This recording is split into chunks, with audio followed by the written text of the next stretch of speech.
बालमित्र गणेशोत्सव मंडळाला 37 वर्ष पूर्ण होत आहे। बालमित्र गणेशोत्सव मंडळाचं वैशिष्ट्य म्हणजे गेले 37 वर्ष गणपतीची मूर्त ही 20 फुटाची आहे आणि गणपतीला आम्ही डेकोरेशन हा प्रकार करत नाही आहे, कारण डेकोरेशनच्या माध्यमातून आर्थिक परिस्थितीला सामोरं जावं लागतं, त्यामुळे डेकोरेशन हा प्रकार मंडळ करत नाही आहे।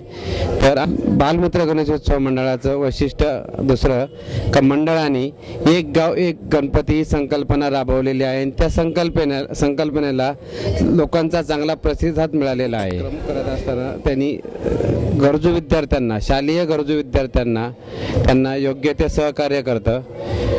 येऊरसारख्या गावात एक शाळा आहे, त्या शाळेला एक मानधन म्हणून दरवर्षी बालमित्र गणेशोत्सव मंडळ कुठल्या ना कुठल्या स्वरूपात त्यांना मार्ग हे करतं। आणि बालमित्र मंडळाच्या वतीनं दुरी एक्सप्रेस या संस्थेला मंडळाच्या वतीनं आम्ही हार्दिक शुभेच्छा देत आहे। गणपती बाप्पा मोरया, मंगलमूर्ती मोरया।